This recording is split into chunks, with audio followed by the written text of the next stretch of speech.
So, what's up, people? Listen, I'm just an average guy, but if you haven't embraced the horror of what goes on in my life, then this has to seal the deal for you.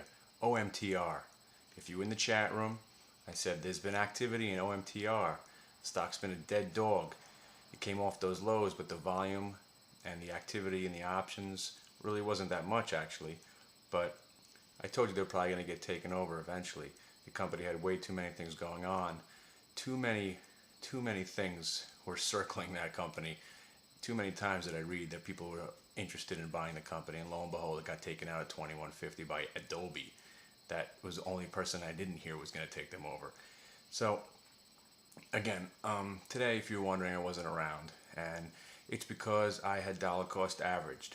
And what's been happening to me lately is, well, what's been happening to me for my entire career is that the day trading part of it all has ruined me because I know how to pick stocks. I can read a chart. Yeah, I can participate in momentum. Hey, how's that going for you? But what happens if you're sitting there and you see your screen turn red and you're thinking to yourself, why hold this position when I could sell it here and buy it back cheaper? That idea never works out. There's a reason they say you can't time the market, because you can't time the market. Because every time I sell out of something, I tell you, because I know I'm not going to buy it back, even if it goes down. But, so what I did today was I stayed out of work.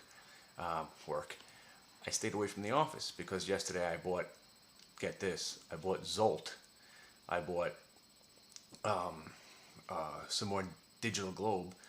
See, here's a situation where I vowed not to sell it. I didn't care. I was going to go down with the ship. Insanity. I didn't care. I said, listen, I believe in this company. I believe in what they do. I think the stock's been moving up. All the factors. It was 100. I was convinced 100%.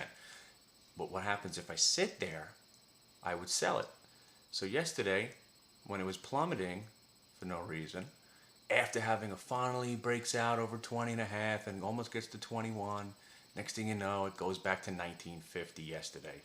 So I'm thinking, okay, this is a good situation. Stop looking at it in the negative. This is a pullback. You want to buy the stock. So I bought it. And what I did was, I specifically avoided work today. Well, I was hoping that dry ships would actually have a good day also.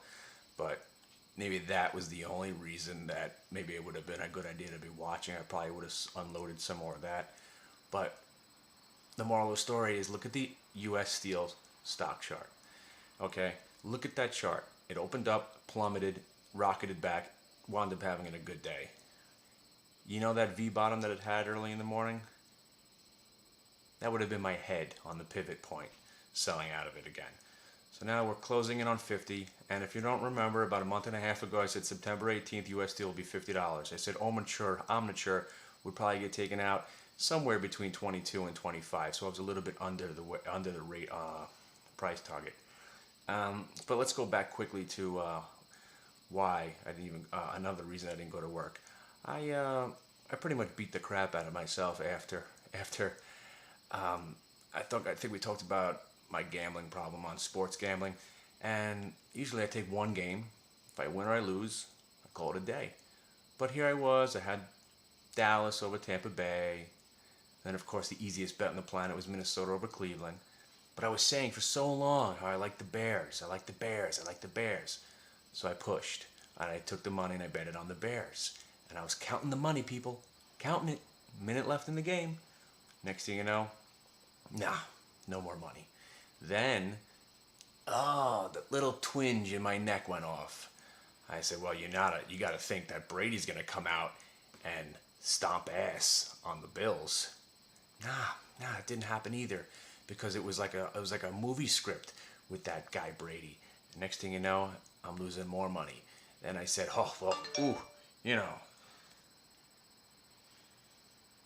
Then then blah blah, had to bet the Chargers too. So I'll talk about sports gambling, but you know what? I'm probably gonna stick to the one game a week. But more importantly, Omniture got bought out. Come on, really? I mean, at this point, you have to believe me at this point where I'm saying, what's been in it for me? What's been in it for me? I just want to hang out. My office is, I come from a place where I used to have 20, 30 guys around just having a good time, and now it's been reduced to basically everybody stays home. I do my thing in my office because I want to have somewhere to go, where I could film, have people come in and do the show. That's the only reason I don't stay home all the time. Because I want to have a place to film and be out in the city and have access to humans. And you are my people that I talk to during the day. There was a reason that I had a desk with 6 guys. We all had headsets and they would just listen to what I said. Because it works. Now again, before you start saying, oh, here he goes with his arrogant, he knows everything. You understand?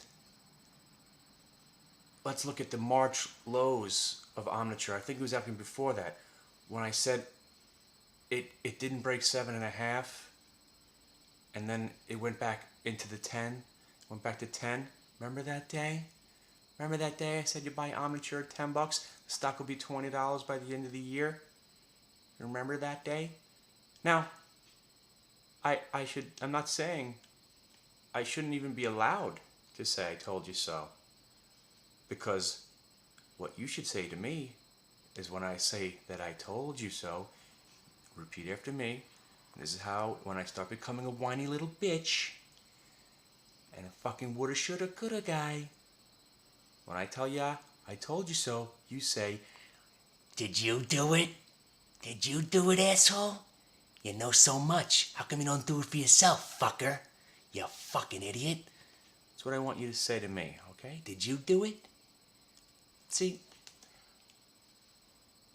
that's what's going on here, okay? Maybe you haven't grasped it. How many of these videos do I have to make where it's free, okay? It's free. Come to the chat room. Whether I'm live, whether I sprinkle some wisdom in the chat room, whether it be on this video, because I did tell you to buy Digital Globe. I Twittered Digital Globe because that's one of my biggest positions, so I wanted to let you know it's out there. I Twittered it. You can't fuck with it. The record it's on the Twitter. All the stock twits. I'm technology savvy now. It's on the Twitter. I twitted. I got friended and then I twitted. It's amazing how we speak another language now. I'll get to that tomorrow. Tomorrow's show, I have something big to announce. What has been really pissing me off. But Omniture, people. Omniture. I told you.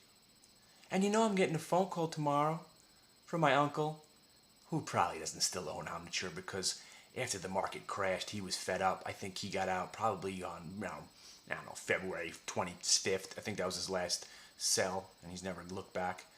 You'd have to know. I forgot to tell you about the uncle indicator. There is one person that's been worse than I have. It's all about Vegas now. Because what I'm going to show you what happens in Vegas, and I got to find the Vegas tapes of the original infomercial. I don't know if I ever showed you the original Vegas tapes. Oh boy, wait till you see what happens in Vegas. Wait till you happen. So like I said, if you're coming to Vegas November 17th to the 21st of the trade show, make sure you contact me, okay? You have to contact me so I can give you the password to the speakeasy that we're going to have at the Mandalay, okay? Because you think I'm going under my real name? Nah. I have an assumed name.